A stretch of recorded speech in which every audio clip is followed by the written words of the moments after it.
Hey folks, Quill18 here, and welcome to Let's Play Hearts of Iron 3, the long-awaited series. People have been asking for this for a long time, and it is the conclusion of the Quill18 has war against the world, 900 years of bloodshed. I guess it's Quill18 versus the world, 900 years of bloodshed. Series that we started ages and ages ago as we go through all of history, basically, playing these Paradox games, starting from 1066 in Crusader Kings 2. And finishing with World War II here in Hearts of Iron 3. And along with Crusader Kings and Europa Universalis and Victoria to a lesser extent, Hearts of Iron represents the true, I don't know, series, the quadrilogy, I suppose you could say, of Paradox Interactive. They develop and publish many games, but to me this has always been sort of the core set.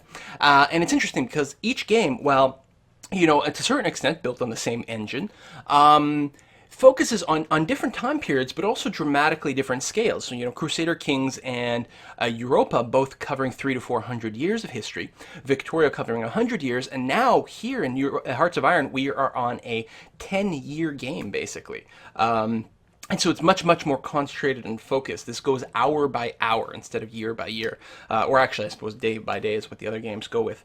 This first video is going to be primarily introduction. We're going to talk about what the game is, talk about who we're playing as, and then we're going to go into the game and sort of look at the different interfaces and just kind of get things set up. If you are used to the game, then you may want to skip directly to the second video. I do have to warn you, though, one of the reasons this video has been so delayed is because I just can't wrap my head around this game properly. So I definitely expect to lose, and in particular, I'm going to be playing as Republican Spain, and I kind of expect to lose the Civil War. But, well, we'll see what we can do, and hey, even losing can be fun. I learned that from playing Dwarf Fortress. So without further ado, we're going to click on Republican Spain. There we go. We are a social democracy, currently at peace, and we're going to hit play and get started. Of course, there's many more major nations to play in this game. In particular, playing as Germany or the UK or the United States or the USSR really guarantees you a significantly more, I don't know, important role in the upcoming war. So as Spain, we're going to be a little less able to participate to a major degree in the actual World War II events. I mean, maybe as a bit of a on the periphery, but definitely no more than that. However, we have our own conflict we're going to deal with, and it comes quite early on, and so we're going to mostly focus on that sort of skirmish and keep it a little bit short, because I don't think we're going to be playing the full campaign. In fact, I feel like we're probably just going to play up to the resolution of the Spanish Civil War, and then we'll sort of make a decision at that point. But the problem is our schedule is quite full. Anyway, let's hit. I misclicked there. Hit play and get started as Republican Spain. So, if you don't know the history, shortly before World War II broke out, Spain had a civil war, and it was Republican Spain against nationalist Spain. And historically, nationalist Spain won. There's a lot that you can say about the history of this setup. Basically, on the Republican side, you had somewhat more communism, somewhat more sort of I don't know, multi-racial kind of factors, multi-religious openness, that sort of thing. Whereas on the nationalist side, it was more fascist. It was more, unless I'm mistaken about this, it's been a while since I did some reading up on it, but I believe it's more Catholic? I might be wrong. I'm not 100% sure about which side was what in terms of religions. But definitely the national side was the fascist side, and the Republicans were... Part of the problem with the Republican side is it was actually kind of fractured. It was mostly everyone who wasn't a fascist kind of thing, or wasn't... the national side was more tied together with a cohesive plan in terms of what they wanted. And so the Republican side had a lot of diverse people. And I mean, everything from the communists to anarchists. And those two sorts of things don't work together. But at this point in history, there wasn't a real sense of clarity in terms of what a reasonable kind of form of government was. While we still have quite a lot of sort of diversity in that today, it was even more so then. World War II really signaled the end of a lot of the true monarchies, and so you had all these nations, and in fact, nationhood and nationalism was still kind of a new idea, and people were still trying to figure out their footing. Like, the idea of fascism or even anarchy as a form of government was considered kind of legit. Even the United States toyed with had a lot of people who thought, man, fascism, sure, that's fine. In fact, you can basically blame Hitler for the death of fascism. After him, it kind of fell out of style, I guess you could say. So that's it. Right now we are just Republic in Spain. The Civil War has not started yet, although tensions are certainly going to come up. We'll do a quick run through the different menus, and then we're going to look at reorganizing our forces. Again, in this first video, I don't think I'm even going to unpause. It's just going to be this sort of organizational step. Let's just look at the very first top panel first. What we have here, we have the amount of energy that we have eligible or available to us. We have metals. We have rare materials, and we have crude oil. Anything green is increasing, anything red is decreasing. We also have more goods. Well, we'll talk about the IC in a sec. We also have some supplies, fuel. Yeah, so this is crude oil, and then we have actual fuel over here, and then we have money, just some generic form of currency. And different areas have different goods. I felt like there was a map mode for it, but resource map mode, right? So some different zones might have something. So there's some energy production here. There's some tungsten over here. Well, what is this yellow? Just out of curiosity. Oh, that's more tungsten. All right. I mean, that's not in our borders or anything, but I was just curious. Energy, so that sort of thing. So we have a few resources, and chances are we're not going to have everything. We're going to actually have to set up some trade deals and that sort of thing. And in fact, it's possible to play a game, and I think this is even a bigger thing. Let's say you decide to play as Canada, right? And this period of time, Canada is really not in a position to be a very dominant power in this game. So you really have to pick the sort of role that you're going to play, and it is definitely possible to just sort of play for a bit of a naval dominance and just pick off supply convoys and that sort of thing. Like, that is a role that Canada can technically play in this.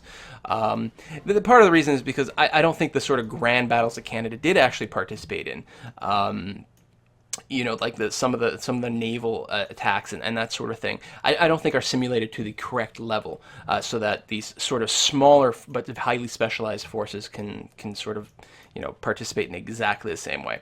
Again, unless you're playing as one of the really big parties in the game, it might be difficult to have a huge impact, but it can still be a very interesting experiment just to sort of, like, you know, do a sort of baseline participation, get a handle for the game, next time around play as Germany or something like that. All right, so right, so that was the top there. So we also have IC, that's industrial capacity. That is your basic ability to produce goods and primarily military units. That's your primary thing. And every point of industrial capacity that you produce requires a certain amount of goods. You need 2 energy, 1, I'm doing the wrong numbers, 2 energy, 1 metal, and a half rare materials each day to produce each point of industrial capacity. So the more that you can produce, so the more factories you have, well, to put them to good use, you also need quite a bit of supplies. And so some countries will have quite a bit of IC, and usually will have a fair amount of goods production to accomplish that. We've got manpower here. Manpower is your ability to sort of reinforce your army and just create new units. We've got diplomatic influence, espionage points, officer ratio. So the first two we'll talk about a little bit later. Officer ratio simply means, do you have enough sort of really educated people running your military, right? If your army is 1,000 frontline grunts and like one dude who's trying to tell them what to do, that's not going to work out. You need enough officers to lead each one of your divisions and corps and so on. We'll talk about that sort of organization in a little bit. So ideally, you want at least 100%, but I believe it caps at 140%, unless I'm misremembering. And a lot of people just kind of leave it at the cap. I think that there's diminishing returns above 100%, but it's still not bad. And that way, it also gives you a bit of a buffer. Below 100% is very bad. Then finally, we have dissent. Those are sort of unhappiness within your own nation, and that can be raised through espionage and a variety of events. And then finally, national unity, which is just how unified your nation feels. Do people all sort of get together and you're like, oh, for country, you know, and defend? And Spain starts with quite a low national unity, and of course, this factors into the fact that we're going to have a civil war. After the civil war is resolved, no matter which side wins, Spain becomes extremely united, and it doesn't represent a significant problem going forward, from what I understand from some of my research and test games and that sort of thing. We have some identifiers here showing that, you know, various things have come up, certain decisions can be made, and we'll look at what those are in the individual screens. And of course, this is the current date and time, and again, this does go like minute by minute, hour by hour. It is a very fine-grained game. and there's certain things you can even schedule and coordinate your battles, and it's very exciting.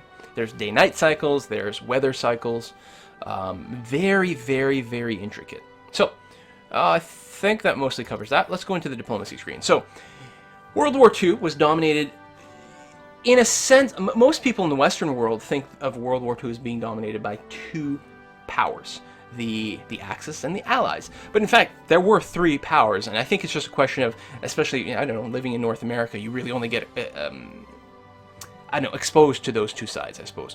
But there's also the Comintern, the communist side of things. And the Comintern and the Allies were not one alliance, but they both fought very actively against the Axis. Still, there are three sides in the war. And one of the things that I didn't show you on the screen where you pick your nation, you can also set up what your war goals are, and there's certain victory points. Because there's not kind of a single event that just ends the game. Mostly, you just run out of time. You play until the end, right? But there will be certain goals, certain pieces of territory that are worth more or less victory points for each side. So each side has certain goals, and you're trying to capture those objectives, and that's your victory points. Then whichever side has the most points kind of has won World War II effectively. We're not really going to deal with that because we're mostly playing as Spain. We're not really going to be involved in the greater conflict, as I said. But so you can see where each country lies in terms of its position. So this is the Axis. No, sorry, this is the Allies, this is the Comintern, and this is the Axis over here. And over time, some things start in the middle, but they will drift towards one side or another. Some will drift naturally, some will drift because of diplomatic action, and that sort of thing. And eventually, a country will reach a point where they've locked into a side. They've picked a side, and that's what they are. And so there's these sort of aligned to faction kind of ideas. So different people might try to influence me. The UK is the lead or is the head of the Allies. Germany is the head of the Axis, and the Soviet Union is the head of the Comintern. So we can, I can choose to align myself to a faction by selecting the UK and saying, yes, I'm going to drift towards the Allies or whatever. And which one you want to choose, sometimes it's kind of like, sometimes you only have one legit choice because, circumstances are kind of what they are, and that's the only thing your country could realistically align itself to. And then there are also practical concerns. For example, as Spain, if I choose to align myself with the Allies, there's a good chance that Germany could roll through France and come straight into me and just crush me. And really, there's very little that Spain is going to be able to stop a concentrated and focused Germany. And do you like the fact that all of them are written in different fonts, right? Like you've got this sort of Cyrillic thing going on here. I think that's very, very cool. So yeah, whereas, because historically, nationalist Spain aligns itself with the Axis, right? Sort of with Germany. It doesn't really do much, but it's there. And the thing is, you don't want to do that too early as Spain because someone else is just going to snowball you. Right, going as Axis, well, you're just asking for the UK or the United States or something to come and just kick your butt. Again, there's probably some veterans down in the comments that are sort of giving some different feedback, and listen to them. They're going to have a lot more experience with this game than I do. I'm just sort of basing this on hearsay. So that was the diplomacy screen, and there's, of course, lots and lots of deals you can do. In particular, you can trade here. For example, we are currently at a deficit of crude oil, so what we can do is we can sort this table by crude oil, and everyone who's got a solid drop has some to spare. And if I hit again, everyone with a black dot is short. So I can set up a trade. So I could go and talk to the United Kingdom and see if maybe, so we could offer a trade agreement, and what I can do is I can ask to buy crude oil. Or is it the other way around? Yeah, there we go. I was just asking for too much. So I can ask to buy crude oil, and what will happen is it will cost me money to do that. If I happen to have a surplus of another good that they needed, then what I could do is I could sell them some of that good, right, in exchange for buying their crude oil, and then that might work out. But the money, I believe the only role it plays in here is to try to balance out these trade agreements. Don't hold me to that. However, I believe it is entirely viable to simply click Automate Trade, and then the AI will do that for you, and any shortages it'll try to balance out by spending money. So that is totally doable. In fact, there's quite a bit in this game that you can automate, especially your first time through. On any screen, you've got this menu over here, so right now it's set to normal, but if I hit this, AI control diplomacy, or I can go back to normal. And so it will arrange a variety of deals or whatever. I think diplomacy, you're probably better off keeping on normal, but I think automate trade is entirely viable. Now, the biggest thing in this game, and every game that Paradox has put out has had a very strong mechanic for determining who you can go to war with. And that's really been the strength of these games. It's not like playing Civilization or something where you can kind of declare on anyone anytime you want and, screw them, just take their lands. No, generally speaking, you have to have a legitimate reason for going to war with someone. And again, there are certain, there'll be certain war goals and things like that in actual wars, but the biggest thing that determines if you can go to war with someone is, and this is very thematically powerful, the idea around World War II was that there could be, countries had a certain amount of neutrality. Right? I mean, classically, it's what Switzerland was a neutral country. That's what it's known as, because that was a really legit stance, especially with these different factions that were coming up. Some countries could literally say, "Listen, I am simply not taking a side at all," and stepping out of the conflict and saying, "No, I will not do that." And every country, to a certain extent, is neutral, right? Not every country is just like itching to get in a fight all the time. Most of the time, people are like, "Listen, I don't want to participate in a war." But the thing is, some people become threatening, right? Some countries become a threat, and then individual countries will be like, "Yeah, I guess we sort of have to do something about this guy," right? And so in this game, nations will have threat, and you will have neutrality ratings, and to be able to declare war on someone, their threat has to be higher than your neutrality. And so that plays into a variety of factors. There are things you can do to lower your own neutrality. Like if you're itching to get into war, you can work to lower your neutrality. And on the other hand, you can work to increase the apparent threat of a nation. You can send spies over there, you can do propaganda work, that kind of jazz. And, they're coming straight for us, or they have weapons of mass destruction. That sort of thing. You increase their threat, and then you can go to war and take their oil. So, diplomacy. Let's move on. The production screen, this is indeed where you build things. And before we get into the hardcore building, we're going to have to talk about some of the organization structure. But, division. So basically, you operate, the game operates, it's known as division level combat, right? Because, and I'm not an expert at military organization. How do I get that side panel open? Gosh darn it. Okay, sorry about that weird cut. I had to load up a chart that I keep handy over on the paradoxian.org wiki for all the Paradox websites for the Hearts of Iron. So I wanted to make sure to get all the organization names correct because I'm not really into military jargon, so I tend to forget these things. So Hearts of Iron is considered to have division level combat, basically. In practice, the units that you're moving around are going to be divisions. But in reality, you can actually drill it down kind of to brigades, right? So you'll notice if I bring up one of these standalone brigades, each of these tiles here, this is a set of military units, and if it doesn't look that way in your game, in game options you can change some of these tokens and how they're displayed on the map. I like these settings. They're pretty handy for actually being able to tell what the hell is going on. So the smallest actual division of your military units is a brigade. Okay, division has multiple words here, but a brigade is as small as you can get. So this is some group of guys, some group of infantry or armor units or something like that. What else can you build? Mountain units, which are very good at fighting, in the mountains. Militia, garrison. So some of these are better at sort of defending and different things like that. Anti-tank, right? Some of these things are pretty obvious. And so that's a brigade is some group of those guys that have some sort of function. And then they can be grouped together into an actual division.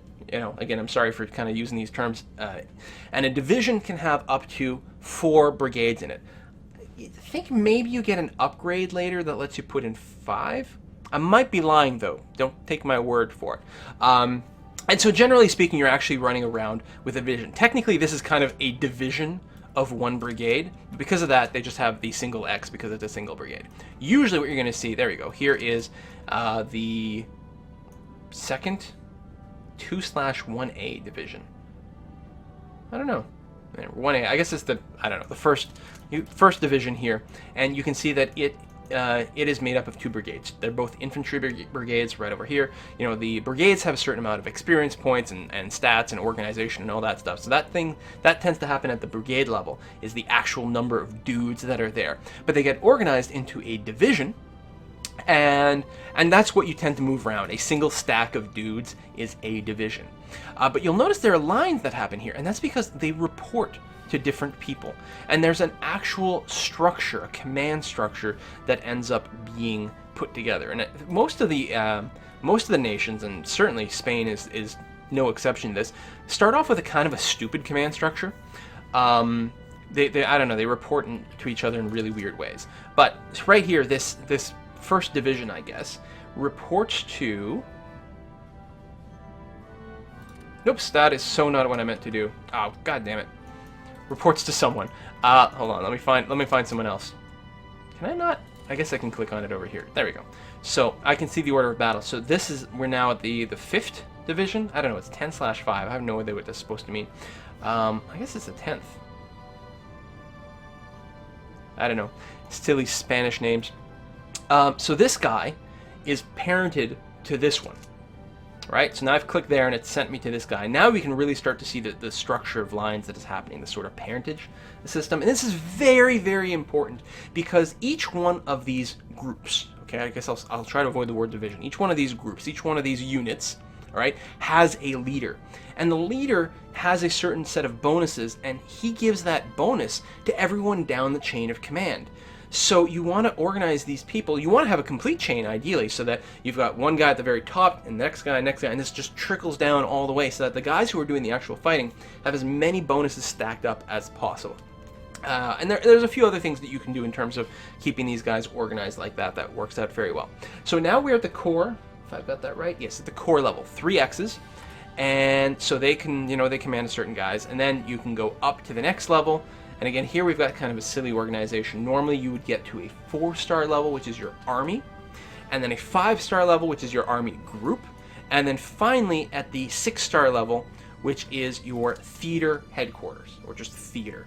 And so we've got one here. This is known as Madrid HQ. It doesn't even have a leader. Like, we don't even have a proper dude running our entire headquarter, and his bonus would be given to absolutely everyone in our command structure. And there you have it. Now you can pull people out of the structure, which is what happened over here when I misclicked. This guy no longer has a leader whatsoever, which is obviously very bad. So we want to actually get him back in the structure. And there's a couple of different ways we can do this. We can actually promote this from a division to a core, and then all the way up to another HQ if we wanted to. There's not really any point in us doing that. So we are going to attach this unit to the unit hierarchy. We're going to click that. It's going to show me everyone who is above him, who is a bigger type of organization, and it is sorted based on distance. And distance is important because if you're too far away from your commanding sort of unit, you lose your bonus, or you get a diminished bonus, one or the other. So you need to keep people close enough, and the range is based on how big of a unit we're talking about. For example, this theater HQ is, whoops, this division is actually parented directly to the theater HQ, and its line is blue. It can reach that far. Now, it's not getting much of a bonus because it doesn't have a core, army, and army group above it, but it's at least still connected to the theater HQ, so that's something, right? But then you can look at this guy, this individual brigade, which is below this core here. Well, that range is too big for the brigade, so we've got a red line, and it won't get bonuses, or it'll get diminished bonuses. Again, I'll have to double check these sorts of numbers once we actually get playing, but it's just not getting, it's too far away, can't communicate, right? So one thing we could do is we could detach this guy and then reattach him, and oh right, he can't actually, even though it's the 1x to 2x, he can't actually be commanded by this division. They don't do that. So really the best we've got is this triple X over here, so he's going to be kind of stuck out of range no matter what, which is a shame. But there's something to be said about reorganizing this command structure. So this guy is, I didn't reattach him. Reattach him there, and there we go. And so one of the things you might want to do when you start off is actually reorganize the structures. What some people do is they go through each dude, disconnect everyone, because I mean, look at this. Like, what? This guy, who? This guy is over here. There must be a higher ranked. No. Oh, it's not the triple X here. There must be a, yeah, there's a division here that reports to this guy. way over here. Well, that doesn't make any sense. He's out of range. Plus, we know there's another core in this pile here, so we can detach it, reattach it. There we go. 0 kilometer. Boom. Awesome. That makes so much more sense. Like, I don't know, they come up with a really stupid initial structure. Where the hell is this guy? Wow. You must be lonely. So yeah, so you might want to put in a little bit of effort to come up with a useful structure. Here's another example of someone who is, so there's a division here that we want to break out and then reconnect and give it a proper leadership position, right? And this is all great and fine and good, and you're going to spend all this time doing this for Spain, and then when the Civil War breaks out, you're going to lose half your units. They're going to flip to the other side. It was a reality, you know, there's people and they weren't loyal and all that, and if you've played this scenario before, it becomes a little easier because you kind of know which parts of Spain are going to break away and become nationalist. Oh, and by the way, if you want to play nationalist Spain, play up to the Civil War. When it splits, save the game, exit, load the game. And the nice thing about these Paradox games is when you load a game, before you actually start playing from that save, you can pick any country you want, right? You can flip nations halfway through. So you wait until nationalist Spain breaks off, exit, go back in, choose nationalist Spain. Boom, there you go, you're fascist. Congratulations, yay! So that's that. So that was, wow, we still haven't gone through all these menus, but that was a pretty big and important topic. So anyway, this is where you build that, and that's where you build your divisions, and when you actually build this, you add as many brigades and things as you want. And then you also have to choose how many you're going to build. By default, this will build 1. Don't build this setup, this would be stupid. By default, you'll just build 1. Right? But you might want to build more than 1. And then one of the interesting questions is, do you want to build more than 1 at once? Or do you want to build them one after another? Right? Building more than 1 at once, theoretically, you'll get them faster, right? If you build 3 at once, as opposed to 1 and 1 and 1, then you'll get your units faster. Assuming you've got enough industrial capacity to do it, that's great. But what's really interesting is that every time you build a unit, you gain a little bit of experience in building those types of units, and this will make more sense if I actually put together something sensible, right? So let's just grab infantry. We'll put them in there. So you can see these little blue squares over here. This one, every time I build one of these, it will give me 0.2 practical knowledge of infantry. And because right now already, because of the because of the experience I have, it's almost a lack of experience, it's reducing the building cost and time of building infantry by negative 40%, right? So the more experience you have with building infantry units, the faster you get. So if you build them in serial, which is one after another, you'll get more and more experience with each unit that builds, so the next one builds a little bit faster.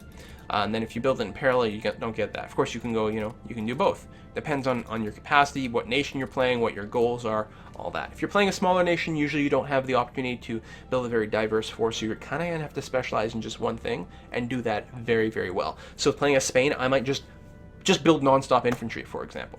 It's entirely possible. There are certain templates that you can use to do various things, and you can save your own templates. So, if you organize, so you can do 3 infantry plus 1 anti-tank unit, for example. Those are things that are certainly possible. So that's the building side of things.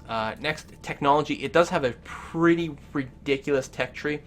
There are many categories: infantry, armor, escorts, capital, bomber, fighter, industry, secret projects, including nuclear bombs, theory, which don't give a direct benefit, but help unlock things and just improve things, stat-wise. These are land, is it doctrines? I feel like it's doctrines. Keep waiting for the tooltip to come up, but I don't know. That sort of give you, see, they have doctrines, they've named it in here. So these are more sort of, they're not direct. Like infantry is we're making a better version of a gun, right? Whereas land is we know how to use our units better, that sort of thing. So, and naval and air, and again, you might want to focus and do that sort of thing. Down here, again, you've got theory and practical for your different types of text, and these factor into your research times. The number here represents the difficulty, so a 0 level tech is very easy to research, whereas these 7s and especially these 10s would be very, very difficult to research. And part of that is when the technology would normally have been learned. For example, cavalry small arms, we're already at level 1, but this would be a research level 2. was normally researched in 1934, which is why it's going to be that much easier to learn, because some people probably already know it, so you can sort of copy it and do whatever. There are prerequisites and things. For example, if we want to be able to unlock marine infantry, we need basically the other 4 infantry techs to be at level 2, and right now they're all at level 1. So I could research small arms. So I can double click on it, or I think there's a start button down here as well, yeah. And I can queue these up as well, right? So I can keep queuing and queuing and queuing. And what does this mean? The green means it gets all the research points that it needs. It needs a full research point, and it'll have it discovered in June 19th of 1936, so in half a year from now, which is great. Now the light infantry isn't getting all the research that it needs, so it's going to take a little longer than it would, but I mean, it's not like you're operating at a penalty. It's just, it's not researching as fast as it could be, but that's just because you're not really spending the points on it. And the red ones, you don't have enough points to start researching these at all. When the small arms finishes, it'll move to the bottom of the queue, and everything else will move up. So then at that point, light infantry will be fully funded, infantry support weapons will get started. And then it'll keep researching this cycle, which is very handy because, you might want to level these up more than once. And you can queue up tons and tons of stuff here, and just only research the first few at a time, or you can fund enough to have everything researching simultaneously. We have 7.21 leadership points, which we can distribute in a variety of ways. We can add more research points, so we've got 1.8 allocated to research right now, which is why our research is kind of crummy. If it tells me I need 4, if I click this, it'll just set the slider to 4 for me, which is very handy. And now all my projects are fully funded. They're all going to research at the maximum rate, and I'll learn them as fast as I possibly can. Keep in mind that I've got a variety of little bonuses that, from different practical knowledges and that sort of thing. Espionage, if I put this in here, I'll get more spies that I can do stuff with. Diplomacy will give me diplomacy points that are handy in a variety of ways. And then finally, there's officer training, which gives me more officer ratio points over here. And depending on what nation you are and what strategy you're doing, there are, certain moves you want to do here and there. It does help to have a whole lot of officers. Of course, part of the problem with Spain is you are going to lose a bunch of them when the Civil War breaks out. So, there's things you can do there. Next screen, we'll talk about politics. I'm not convinced you have to do a ton of stuff over here. Every now and again, you get some different ministers that are available. And so you can select them. There are parties, like you represent a particular party. We're the Socialist Party, I guess. And we're this dark blue. And so we can assign people from our party, someone else's party. Depending on how fractured our parliament is, you sort of have to appease people. They have got certain expectations of seats, blah, blah, blah, blah, blah, blah. There's lots of things that you can do. And you know what? You could always just, set this to AI controlled if it doesn't sound like fun or something like that. Anyway, different ministers have different bonuses, so again, depending on what you're trying to do, you might want to do a swap. I think this guy here, the plus 10% industrial capacity, is probably pretty important. In fact, no, I'll just use him. What the heck, even though he's not in my party. There's also certain laws that you can change. It takes a certain amount of money, I think, to switch laws, and there's certain criteria you have to meet. So, for example, to have total economic mobilization, you need to be at war, right, before that'll allow you to do that. Generally speaking, the lower down stuff is, the better it will be for you. So you often want to change to one of those as quickly as possible. There are a couple of situations where that might not be 100%. I can't remember which one it is. It's one of the economic or education ones. I don't quite recall, but there's maybe an argument for not going all the way crazy right off the bat.